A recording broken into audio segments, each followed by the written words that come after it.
They looked like the perfect couple: wealth, success, a beautiful family. But behind closed doors, betrayal was brewing.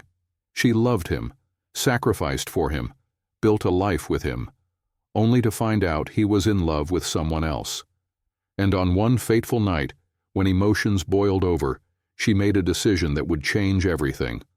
A hotel parking lot, a luxury car, and a moment of pure, unfiltered rage. What happened next was so shocking, it sent shockwaves across the nation. You won't believe how this love story turned into a brutal act of revenge. Stay with me, because the details of this case only get darker from here. O.J. Simpson and Nicole Brown Simpson, a love story turned deadly. O.J. Simpson and Nicole Brown's relationship started like a Hollywood romance, passionate, glamorous, and seemingly perfect from the outside. Nicole was just 18 years old when she met O.J. Simpson, who was already a famous NFL player and nearly 12 years her senior. She was working as a waitress at a Beverly Hills restaurant when their paths crossed, and Simpson was instantly captivated by her beauty and energy. Their relationship quickly blossomed, and despite Simpson being married at the time, he left his first wife to be with Nicole. They married in 1985, and to the public, they were the picture-perfect celebrity couple. O.J. was not only a former football star but also a successful actor and sports commentator. Nicole, meanwhile, played the role of the supportive wife, often appearing at his side at high-profile events.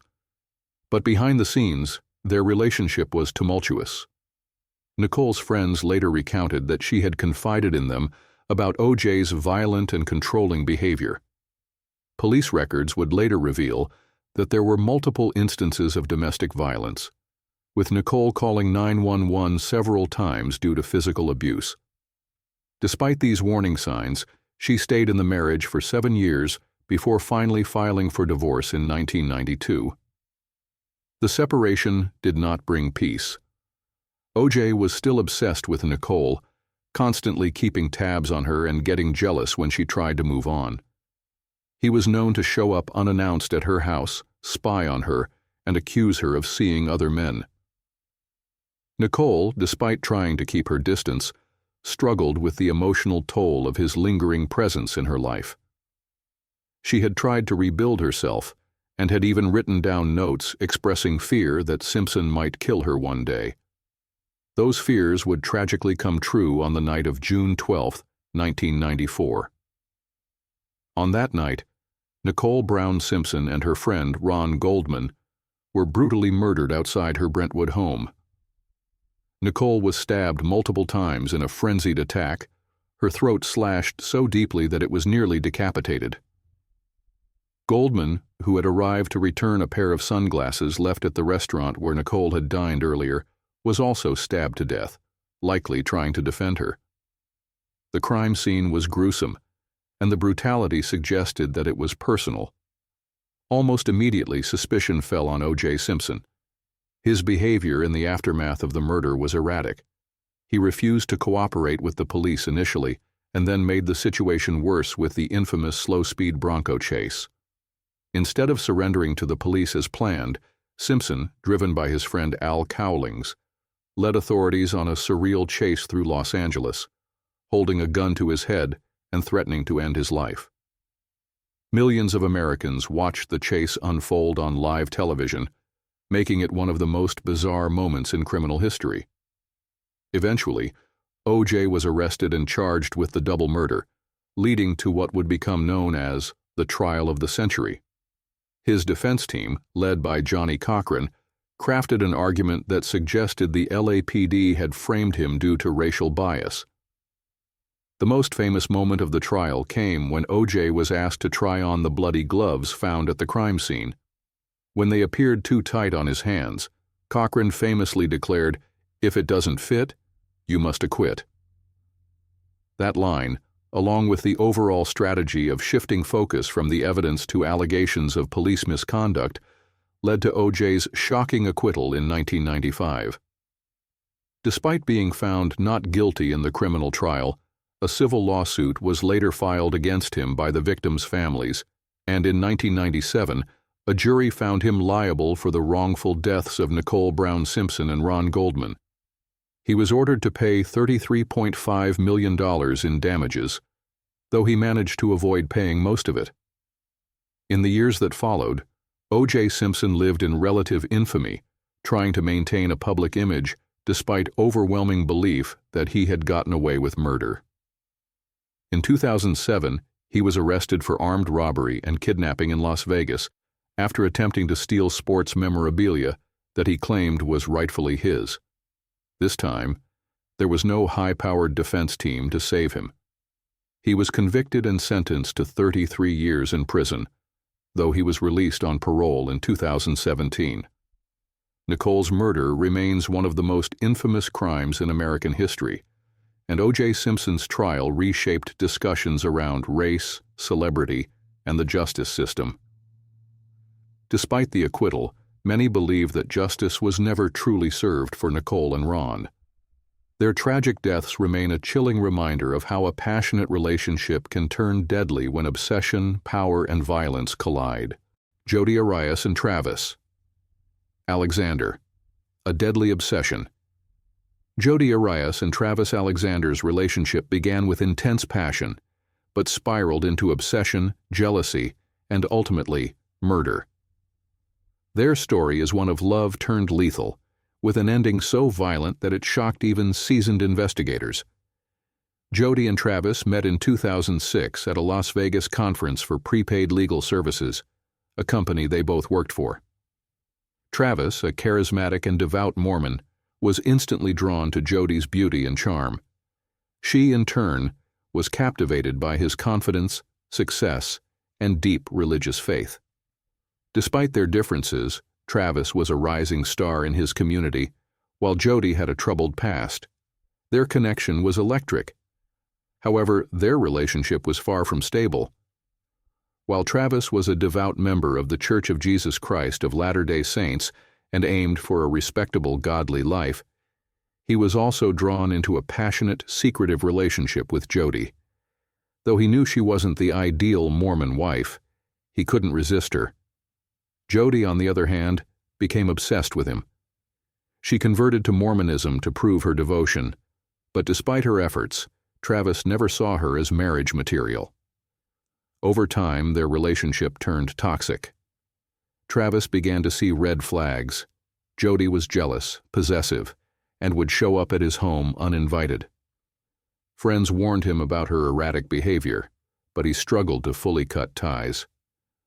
She hacked into his emails, slashed his tires, and even sneaked into his house through the doggy door. Despite this, their physical relationship continued in secret. In 2008, Travis decided to move on. He had started dating other women and was preparing for a work trip to Cancun with another woman, not Jodi. This news sent Jodi into a downward spiral. She couldn't accept being replaced. On June 4, 2008, she visited Travis at his Mesa, Arizona home. They spent hours together, taking explicit photos and seemingly rekindling their intimacy one last time. But what started as a private encounter turned into a horrific scene of rage. At some point that evening, Jodi attacked Travis in a savage and calculated murder. She stabbed him 27 times, slit his throat from ear to ear, and shot him in the head. The attack was so brutal that police later described it as overkill, fueled by deep rage. Travis's body was left crumpled in the shower, and the scene was covered in blood. After committing the murder, Jodi attempted to cover her tracks. She cleaned up parts of the scene, put the camera they had used earlier into the washing machine, and drove away. She even left voicemails on Travis's phone in a calculated effort to make it seem like she had no idea what had happened. She then went on a road trip, meeting up with another man as if nothing had occurred. For weeks, she denied any involvement. She told investigators that she hadn't seen Travis, then later changed her story, claiming 2 masked intruders had broken in and killed him while she miraculously escaped. Eventually, she changed her story again, admitting that she had killed him, but in self-defense. The evidence, however, told a different story.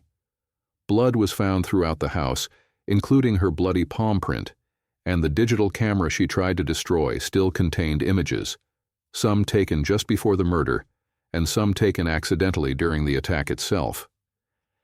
These damning photos placed Jodi at the scene and contradicted her claims of self-defense. Jodi was arrested and charged with first-degree murder. Her trial, which began in 2013, became a media spectacle. She took the stand for 18 days, spinning an elaborate tale of abuse and self-defense. However, her testimony was inconsistent, and her behavior, flirting with jurors, drawing pictures for sale, and smirking during proceedings, only made her look more guilty. The prosecution, led by Juan Martinez, painted her as a manipulative liar who killed Travis in cold blood after realizing she had lost control over him. The evidence overwhelmingly pointed to premeditation. Jodi had dyed her hair, stolen a gun from her grandparents' house, and turned off her phone to avoid being tracked. After months of testimony and deliberation, the jury found Jodi Arias guilty of first-degree murder. However, despite the prosecution seeking the death penalty, she was ultimately sentenced to life in prison without the possibility of parole. Travis Alexander's brutal murder remains one of the most shocking cases of domestic violence and obsession turned deadly.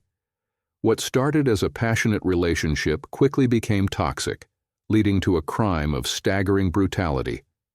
Jodi Arias, once an aspiring photographer and beautiful young woman, now sits behind bars as a reminder of how love, when twisted by jealousy and obsession, can end in unimaginable horror. Chris Watts and Shanann Watts, the family man who became a killer. Chris and Shanann Watts appeared to have the perfect marriage. To outsiders, they were a loving couple with two beautiful daughters, Bella and Celeste, and a baby boy on the way. Their social media profiles were filled with pictures of happy family moments, vacation trips, and heartfelt messages. But behind the carefully curated image was a marriage falling apart, leading to one of the most chilling family murders in modern American history. Shanann met Chris in 2010, and they quickly fell in love. She was outgoing, ambitious, and deeply in love with him, while Chris was quiet and reserved. They got married in 2012 and soon started a family. Shanann, who worked as a sales representative for a multi-level marketing company, often shared their life online, portraying an image of a strong marriage and a doting husband. But by 2018, their relationship was crumbling. Chris had become distant, uninterested, and emotionally detached. Unknown to Shanann, he had started an affair with Nicole Kessinger, a co-worker at his oil company. As he grew closer to Nicole, he became colder toward his wife and children. Shanann, pregnant with their third child, sensed that something was wrong. She frequently texted friends about how Chris was acting strangely and feared that he no longer loved her. On the morning of August 13, 2018, something unthinkable happened.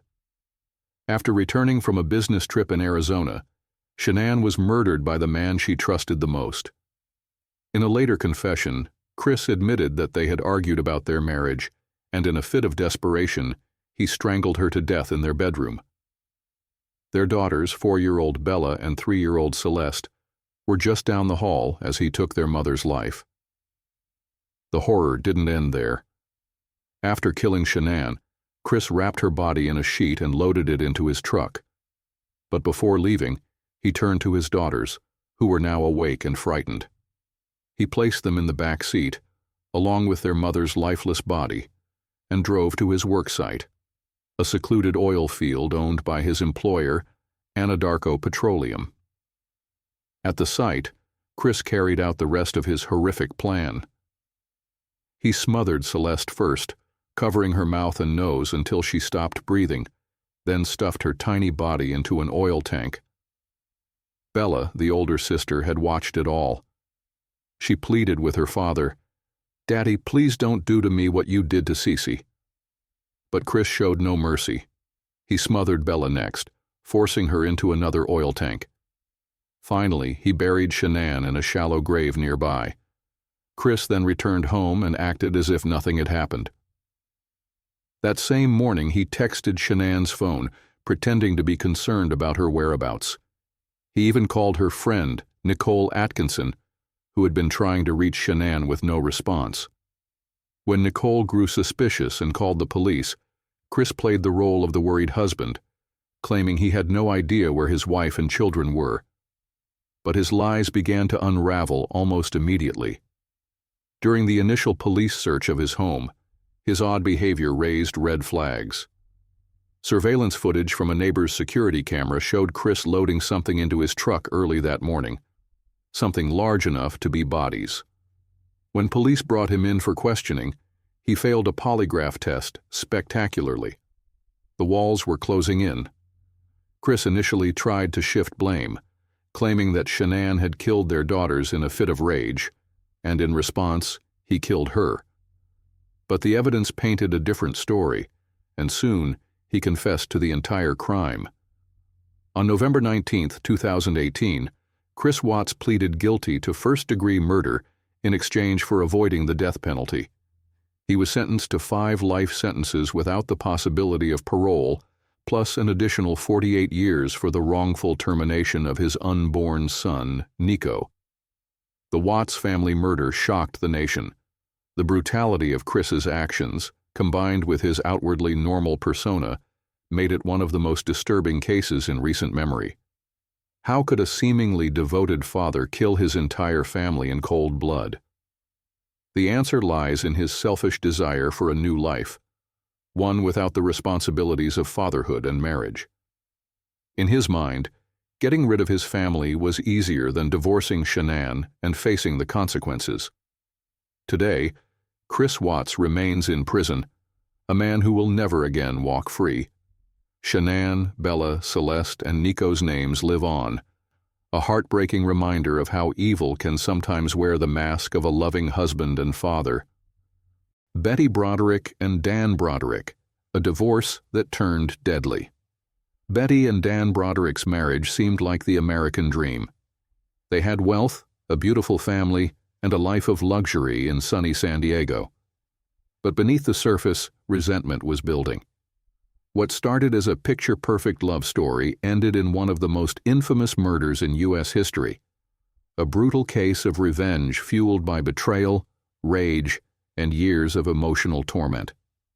Betty and Dan met in the 1960s when she was a bright young woman from a Catholic family, and he was a promising medical student. They fell in love quickly, got married in 1969, and started building a life together. Betty supported Dan financially while he pursued both a medical and law degree at Harvard. She worked multiple jobs and raised their children while he climbed the social and professional ladder. By the time Dan became a successful medical malpractice attorney, the Brodericks had everything: money, status, and a sprawling mansion in La Jolla, California. But cracks in their marriage began to show. Dan had grown distant, and Betty suspected he was having an affair. Her worst fears were confirmed when she found out about Linda Kolkina, Dan's 22-year-old legal assistant. The affair ignited a bitter war between Betty and Dan. She felt betrayed, not just by Dan's infidelity, but by the years she had spent sacrificing for him, only to be discarded when he achieved success. Dan, meanwhile, wanted out of the marriage, and he made sure the divorce was as painful for Betty as possible. The divorce proceedings dragged on for years, with Dan using his legal expertise to his advantage. He had money, power, and connections, and Betty was left feeling helpless. She claimed he manipulated the legal system to keep their children and finances away from her. In retaliation, she lashed out. She left angry, profanity-laced messages on his answering machine, vandalized his house, and even drove her car into his front door. The more Dan ignored Betty, the more enraged she became. He had moved on with Linda, living the life they once shared. He married Linda in 1989, and Betty was left feeling humiliated and discarded. Her anger boiled over, and she became obsessed with making Dan pay. Then, on November 5, 1989, Betty reached her breaking point. Early that morning, she took Dan's house key, which she had stolen from her daughter, and let herself into the home where he and Linda slept. Armed with a revolver, she walked into their bedroom and shot them both as they slept. Linda was killed instantly, while Dan, barely alive, tried to reach for the phone before Betty fired a final shot, killing him. After the murders, Betty calmly turned herself in. She never denied pulling the trigger. However, she claimed that years of emotional abuse, manipulation, and Dan's relentless legal battles had driven her to the breaking point. She painted herself as the victim of a system that had allowed Dan to strip her of everything she had worked for. Her trial became a national sensation, dividing public opinion.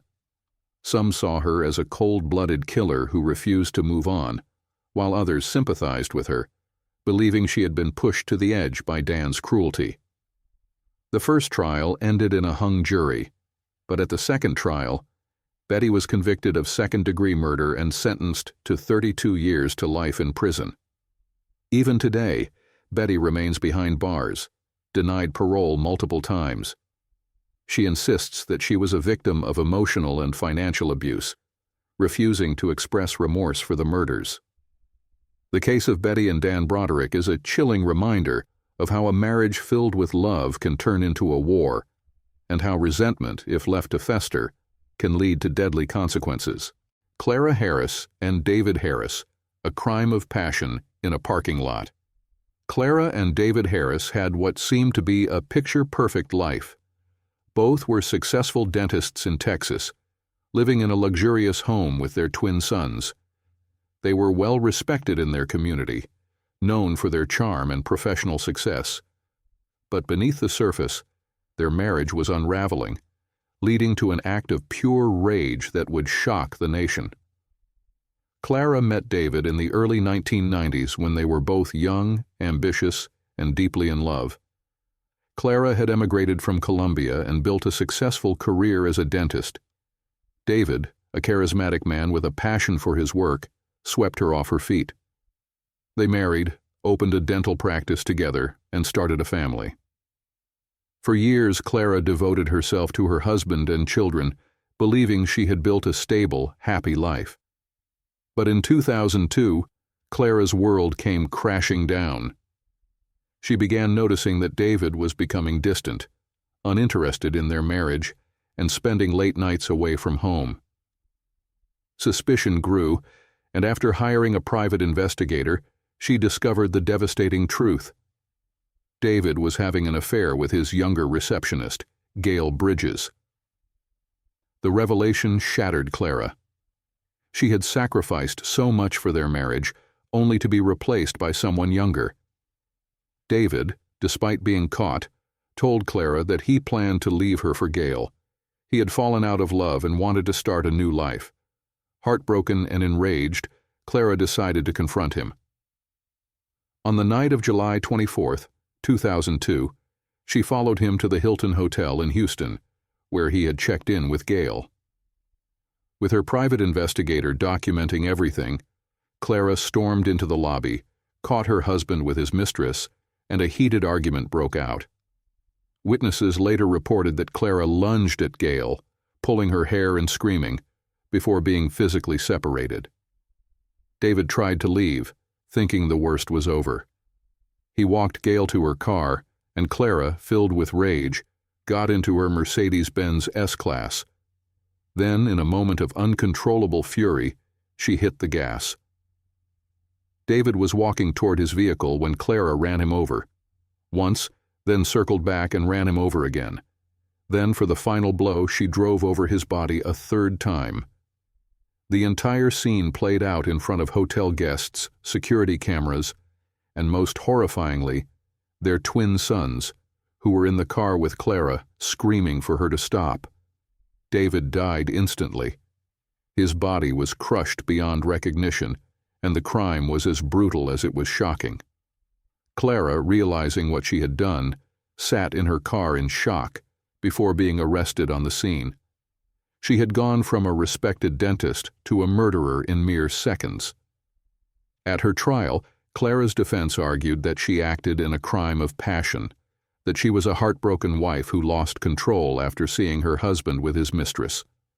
The prosecution, however, painted her as a cold-blooded killer who had multiple opportunities to stop but chose to run over her husband 3 times. The jury rejected her plea for leniency. In 2003, Clara Harris was convicted of manslaughter and sentenced to 20 years in prison. She served 15 years before being released on parole in 2018. To this day, the murder of David Harris remains one of the most infamous cases of marital revenge in U.S. history. It was a story of love turned into betrayal, rage, and ultimately murder. A reminder of how even the most successful marriages can end in the most tragic ways.